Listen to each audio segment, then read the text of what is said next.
पैनारामा में मज़हर अली का सलाम कबूल हो। हम एवरीडे साइंस के सिलसिले को बड़े तरतीब भरे अंदाज में आगे बढ़ा रहे हैं। तो आज हमारा टॉपिक है अलाइड अंग्रेज़ी के लफ्ज़ से निकला। अलाइड कहते हैं इत्तेहादी। ये मेटल का मिलाप होता है। हम जब मुख्तलिफ मेटल को इत्तेहादी बनाकर उनको आपस में मिलाकर एक नई मेटल बनाते हैं तो उसको अलाय कहा जाता है, और उससे बड़े फ़ायदेमंद और उसकी एफिशिएंसी और उसके काम करने की सलाहियत और नताइज बिल्कुल बेमिसाल और यूनिक होते हैं। तो इस उन्वान से अलाय केमिस्ट्री का एक बाकायदा टॉपिक है जिसको उर्दू में भर्थ कहा जाता है। भर्थ, अलाय, भर्थ, और अंग्रेज़ी लफ्ज़ अलाइड इत्तेहादी, यानी कि कई मेटल आपस में इत्तेहादी होते हैं। तो आज हम 10 अलाय पढ़ेंगे जो बहुत मशहूर हैं। सबसे पहले ब्रास 2 मेटल के मिलाप से बनता है, कॉपर और जिंक, और ये यूटेंसिल यानी बर्तन बनाने में इस्तेमाल होता है ज़्यादातर।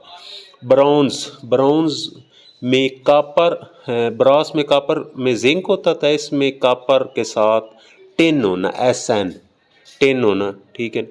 ये कॉइन्स, मेटल और स्टैचूज़, ये सिक्के वगैरह जो होते हैं, और ये स्टैचूज़ जो होते हैं, मेडल जो होते हैं, ये सारे इसके बने होते हैं। अच्छा, तीसरे नंबर पर स्टेनलेस स्टील। सबसे ज़्यादा ये क्वेश्चन आता है इसके रिलेटेड। स्टेनलेस होता है जिस पर धब्बा ना लगे, यानी जिसको जंग ना लगे, स्टेनलेस स्टील। इसमें सबसे ज़्यादा तो आयरन होता है। इसके अलावा क्रोमियम, निकल और कार्बन, ये यूटेंसिल बर्तन बनाने में इस्तेमाल होता है। और सर्जिकल कटलरी, यानी जो ब्लेड वगैरह जिससे ऑपरेशन किया जाता है, उसमें स्टेनलेस स्टील इस्तेमाल होता है। अब तो इसकी बहुत ज़्यादा इस्तेमाल वसी हो गया है। अच्छा जी, स्टेनलेस स्टील। चौथा है नाइक्रोम में निकल, क्रोमियम और आयरन होता है। निकल, नाम से निकल, नाइक्रोम, और क्रोमियम और आयरन साथ होता है। अच्छा, ये बहुत ज़्यादा इसमें हीट रेजिस्टेंट होता है, यानी ये हीट अपने अंदर समो सकता है। तो इसलिए ये इस्त्रियों, आयरन में, अमन में और ऐसी चीज़ें जहाँ बहुत ज़्यादा हीट पैदा होती है वहाँ इस्तेमाल होता है। पांचवा है जर्मन सिल्वर चांदी को कहते हैं। ये चांदी होता नहीं है लेकिन लगता बिल्कुल चांदी की तरह। ये इसमें कॉपर, जिंक और निकल होता है। कॉपर, जिंक और निकल, और ये यूटेंसिल बनाने में इस्तेमाल होता है। कहीं कहीं चांदी के सस्ते जेवरात, वो चांदी के तो नहीं होते लेकिन बहरहाल चांदी की तरह लगते हैं। रोल्ड गोल्ड भी इसमें कॉपर और होता है एल्यूमिनियम, कॉपर और एल्यूमिनियम होता है।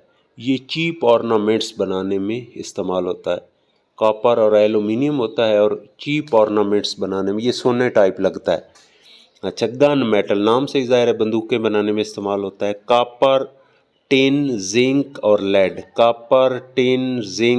लेड, ये बंदूकों की गन बैरल्स और गेयर्स जो होते हैं, गाड़ियों गेयर्स, और बॉल बैरिंग, ठीक है ना, बैरिंग वगैरह बनाने में इस्तेमाल होता है। अच्छा, ड्यूरालुमीन, ये एल्यूमिनियम, कॉपर, मैग्नीशियम और मैंगनीज का मिलाप होता है।